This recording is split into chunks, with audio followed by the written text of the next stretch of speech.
Bonjour les amis et bienvenue dans cette vidéo débrief de la victoire de l'Olympique Lyonnais à Strasbourg 2-1. Un match, on va dire, vraiment pas terrible de la part des deux équipes d'ailleurs. Mais malgré tout, 3 points qui finalement font plaisir dans le sens où on aurait pu penser qu'après la défaite in extremis face à Marseille, l'équipe ait du mal à se remobiliser. En plus, le début de match face à Strasbourg est très décevant puisque Bradley Barcola marque un très beau but mais qui est refusé pour un hors-jeu très juste, juste en termes de distance. Et ensuite, on prend un but, donc on se retrouve mené 1-0. Et vous le savez, quand l'Olympique Lyonnais concède l'ouverture du score, eh bien, il ne s'est pas imposé depuis 2 ans. Et oui, 2 ans. Donc évidemment, tout concourait à ce qu'on ait un match bien pourri. Et en plus, Laurent Blanc avait proposé une composition d'équipe dont je vais parler et qui ne laissait pas envisager beaucoup d'espoir pour un match de haut niveau. Et donc, on n'a pas eu un match de haut niveau. Mais malgré tout, personnellement, je vois quand même un certain nombre de satisfactions dans ce match. Et je vais essayer, alors attention, je ne suis pas dans les petits papiers de Laurent Blanc, je ne sais pas ce qu'il se passe dans sa tête, mais je vais essayer de justifier un certain nombre de décisions qu'il a prises, qui surprennent les supporters, mais pour lesquelles je vais apporter une explication. Alors je ne sais pas si cette explication est la bonne, mais en tout cas c'est ma perception des événements. Alors, première surprise, puisque ce n'était pas du tout ce qui était annoncé, l'équipe a commencé avec un 3-5-2, donc avec énormément de joueurs à vocation défensive, et les seuls Lacazette et Barcola sur le plan offensif. Donc évidemment, on était surpris dans le sens où cette saison, hormis quelques rares fois, notamment contre le Paris Saint-Germain, quand on a joué à 3, on n'a pas été bon. Mais je crois avoir une explication, alors vous me direz ce que vous en pensez dans les commentaires, de pourquoi Laurent Blanc a proposé cette composition d'équipe. Déjà sur les latéraux, Enrique, on était obligé de le mettre étant donné que Tagliafico était absent. Il avait un choix à faire entre Koumbedi et Malo Gusto. Il a fait plaisir aux supporters puisque Koumbedi a joué, mal d'ailleurs, mais il a joué. Mais je pense qu'il est passé en 3-5-2 tout simplement parce qu'il a peur d'Enrique. Mais ça, je répète, c'est mon interprétation. Donc il se dit, Enrique, il est pas très rapide, il est pas très physique, il a un niveau quand même qui est assez bas. Si je me mets en piston, il joue pas forcément en 1 contre 1 avec son adversaire direct, mais il aura Lukeba et Tolisso qui peuvent venir l'aider. Donc ça, je pense pour moi que c'est l'explication. Je pense aussi qu'il se fait à peu près la même réflexion sur Koumbedi, qui manque encore d'expérience malgré sa vaillance, en se disant j'ai Diomandé. Alors vous me direz, être aidé par Diomandé, ça peut être flippant, mais bon. Hier, il fait pas spécialement un mauvais match. Et Thiago Mendes. Donc il se dit, mes ailes sont pas terribles si je mets ces 2 mecs-là en latéraux, donc je vais les mettre en piston, comme ça ils auront de l'aide. Évidemment, faire ça avec des pistons qui sont pas toujours très efficaces. Koumbedi hier n'a rien créé. Enrique, paradoxalement, a délivré une passe décisive. C'est sa 2e depuis qu'il est arrivé à l'Olympique Lyonnais. Après, il n'a pas beaucoup joué. Et évidemment, on se disait, dis donc, Cacré en numéro 10 derrière Barcola et Lacazette, ça va pas être la fête. Et effectivement, ça n'a pas été la fête. Ça, je ne vais pas dire le contraire. Mais disons que le but de Laurent Blanc, c'était d'aligner une équipe solide. Et je pense que l'équipe a été solide. Le but comprend, c'est Lukeba qui se fait battre au duel, qui n'est pas tellement aidé non plus. Donc une touche longue sur l'attaquant strasbourgeois qui la remet dans le paquet. Et on a Morgan Sanson qui vient couper pour remettre la balle au fond des filets.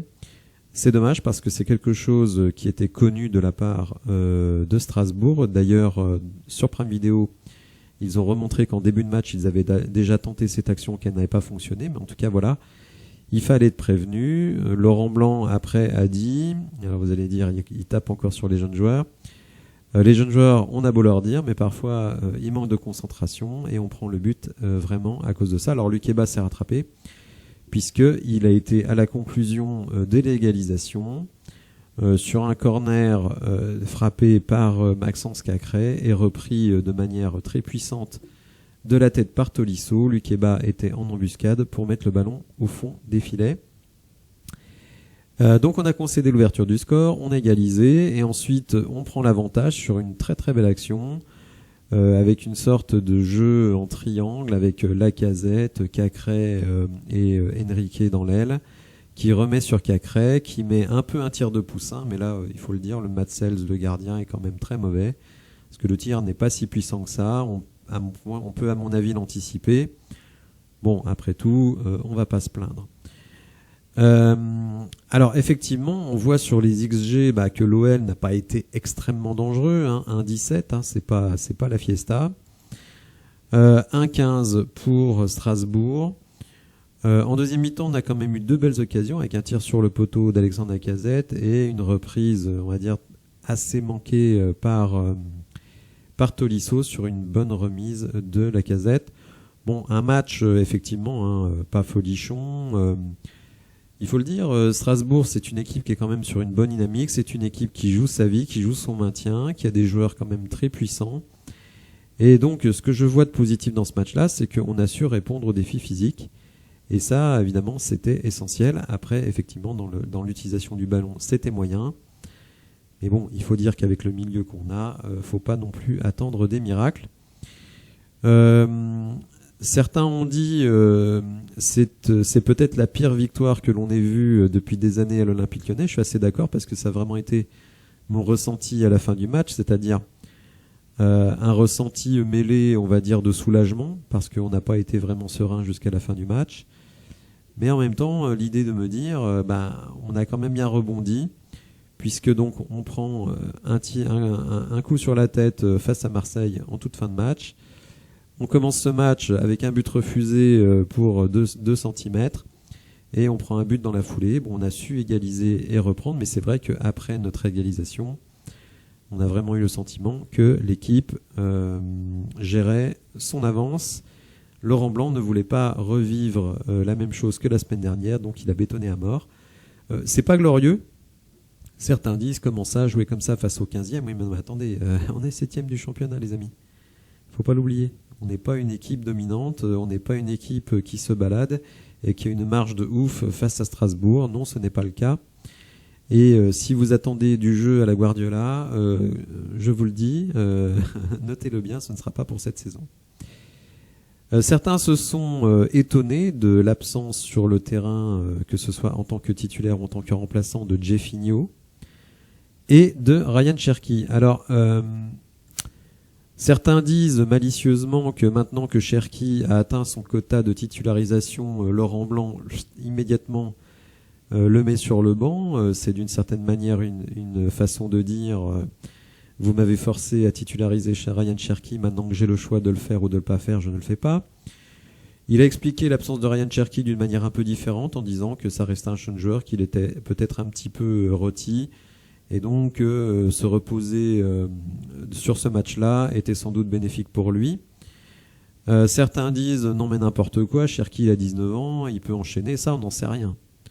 Si c'est la vraie explication, dites-vous bien que les datas physiques, les staffs les ont, et donc ils voient très bien quand un joueur est cramé ou qu'il ne l'est pas. Pour Jeffinho, l'explication n'a pas été donnée. Moi, j'en ai une, mais attention, alors là, je n'ai franchement aucune info, c'est mon interprétation. Je me dis que le fait que Jeffinho n'ait pas joué alors qu'il a fait vraiment une bonne entrée contre Marseille et il était bon à Toulouse, à mon sens, c'est que nous ne sommes pas à l'entraînement et que peut-être Jeffinho à l'entraînement soit a dérapé, soit n'a pas fait une bonne semaine. Et c'est pour ça que quand il a fallu faire un changement, il a préféré Oussem Aouar. Autre point qui a été critiqué, le remplacement de Barcola par Amin Sarr. Là aussi, ça peut paraître un petit peu étonnant, mais moi ça ne m'étonne pas plus que ça parce que Sarr, c'est un des joueurs les plus grands de notre équipe. C'est un joueur que Laurent Blanc apprécie énormément, qui lui justement aux entraînements doit être extrêmement sérieux à l'écoute de son coach.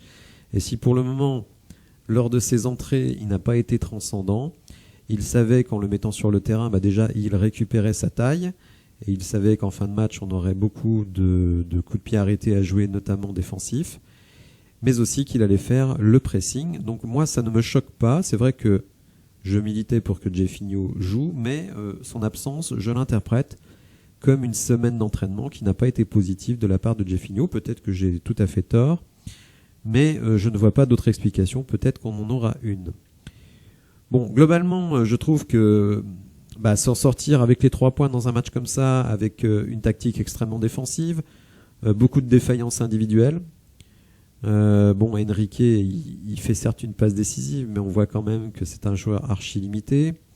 Tolisso met une tête, mais dans le reste du match, il est quand même pas transcendant. Thiago Mendes, ça n'a pas été terrible. Koumbedi n'a pas été bon. Lukeba a été très mauvais. Heureusement, son but rattrape cela. Lovren, un peu neutre. Diomandé, idem. Cacré, moi je trouve effectivement que c'est le meilleur joueur de l'équipe. Barcola, il met un très beau but mais qui n'a pas été accordé, il fait beaucoup d'efforts. Et Lacazette, je l'ai trouvé très frustré, ce qui peut se comprendre vu qu'il n'a pas reçu quand même beaucoup de bons ballons. Mais lui-même a raté des opportunités, notamment à un moment sur un appel en profondeur de Barcola. Il ne donne pas le ballon immédiatement et franchement ça aurait été une occasion de but. Donc oui, je vais pas vous dire que ça a été un beau match, pas du tout. Ça a été un match immonde, effectivement, c'était pas beau à voir. Mais si on veut avoir encore une infime chance d'aller en Coupe d'Europe, il faut compter sur les faux pas des autres, ça c'est une certitude. Mais il faut aussi que nous, on fasse carton plein. Et les 3 points qu'on n'a pas pris contre Marseille, moi j'estimais qu'un match nul à Strasbourg, ça aurait déjà été une performance positive. Donc ces 3 points-là, vous les récupérez à Strasbourg, ce qui fait que vous revenez, alors avant que ces équipes aient joué, à égalité avec Rennes et à 3 points de Lille. Mais bon, ils vont jouer, je crois, Auxerre pour l'un et Angers pour l'autre, ou Ajaccio, je crois. A priori, on devrait se diriger vers un statu quo au classement à la fin de cette journée de championnat. Alors Laurent Blanc, qui n'est pas toujours très bon après comme en interview après les défaites, notamment la semaine dernière, j'ai pas aimé ce qu'il avait dit. Idem à Nantes, quand il dit que on se fait éliminer parce qu'il y a un coup de génie de l'adversaire, je trouve ça dingo. Mais vous allez voir que sa tâche n'est pas facile. Et c'est vrai que j'ai tendance peut-être pour certains à trop défendre Laurent Blanc, mais je trouve qu'il est dans un tel contexte tellement pourri, une équipe extrêmement moyenne quand même, avec un milieu de terrain assez dégueulasse, des jeunes joueurs extrêmement irréguliers, alors parfois très bons, parfois très mauvais, et souvent assez moyens, et parfois des cadres qui ne répondent pas aux attentes. Mais alors en plus, il va dire quelque chose, vous savez qu'il n'a pas la langue dans sa poche, et on va écouter ce qu'il a dit sur l'environnement lyonnais. C'est difficile de savoir exactement de qui il parle parce qu'il ne développe pas. Est-ce que c'est les fans? Est-ce que c'est les entourages? Est-ce que c'est les dirigeants? Est-ce que c'est les joueurs? Est-ce que c'est le vestiaire? Enfin bon, bref. Environnement, c'est très vague, donc on peut y mettre à peu près ce qu'on veut, mais en tout cas, lui, il tombe des nues en fait. Il se dit sur la phase retour, on est à 2 points par match, ce qui sur l'ensemble d'une saison pourrait nous permettre d'être dans le top 3, on va dire logiquement. Et les gens ne sont pas contents. Et en fait, ils ne mesurent pas qu'il y a une exaspération de beaucoup de supporters de voir le trio Aulas, Ponceau et Chéroux. Et que malgré les résultats, malgré la perspective de sauver la saison en allant en Europe, les gens sont négatifs. Alors moi, je ne le suis pas, mais je comprends que certaines personnes le soient. Mais pour lui, il comprend pas. Il comprend pas. Il trouve que il fait sans doute un très très gros boulot avec cette équipe et qu'il y en a encore énormément du boulot à faire. Qu'en plus, là, on arrive à prendre beaucoup de points et pourtant, les gens sont mécontents. Donc, je pense qu'il se demande vraiment où il est tombé. C'est surtout qu'il n'a pas mesuré le contexte de l'Olympique Lyonnais quand il a signé. Donc on va écouter ce qu'a dit Laurent Blanc. Lyon, il y a un esprit, un environnement qui est difficile, délicat, pas très positif, très négatif. Il y a beaucoup d'attentes. Parce que les objectifs ont été dictés, ont été cités, ont été validés. Mais depuis le mois de décembre, on a changé d'effectif quand même. Il faut être conscient des choses aussi. Mais ça, il faut avoir une analyse, quoi. Si vous n'avez pas cette analyse, si vous reportez aux objectifs qui sont ceux de la début de saison, mais vous oubliez, vous avez pas la vision de ce que l'on a fait durant la période de décembre, durant le mercato d'hiver, notre effectif a beaucoup changé. On a beaucoup évolué et surtout on a inclus des jeunes. Bon, vous voyez, hein, il parle d'environnement difficile, délicat, très négatif, et bon, force est de constater que c'est le cas.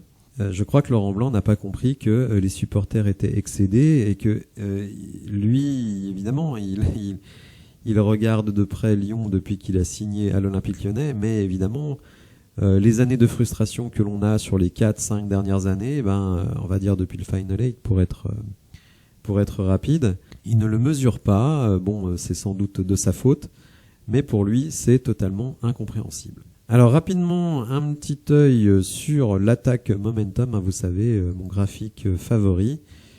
Donc nous sommes en bleu. Alors vous voyez qu'on a plutôt bien commencé le match avant de subir. Donc c'est le but ici.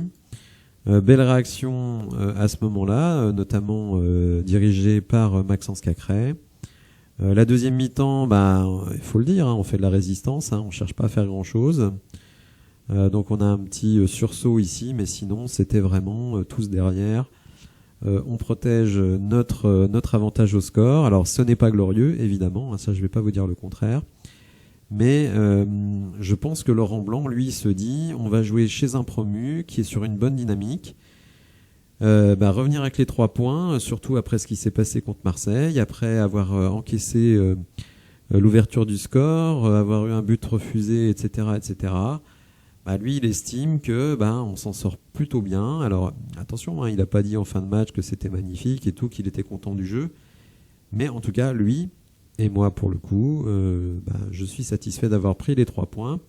Ça nous permet de passer un week-end tranquille, de regarder un petit peu ce que vont faire les autres, même si, comme je l'ai dit, vu les adversaires qu'ils ont, normalement, on devrait avoir un statu quo par rapport à la fin de la semaine, par rapport au week-end dernier. Alors quelques autres petites stats, hein, vous voyez celle Koumbedi, réclamée à corps et à cri par les supporters, 86% de ses duels perdus en première période. Autre chose, l'OL ne s'était plus imposé après avoir été mené au score à l'extérieur depuis le 16 mai 2021 à Nîmes, donc 2 ans, hein, c'est quand même pas rien. Oui, tout à l'heure j'ai donné la stat, mais c'était à l'extérieur. Hein, je crois qu'on l'a fait à domicile. Contre Rennes, hein, tout simplement.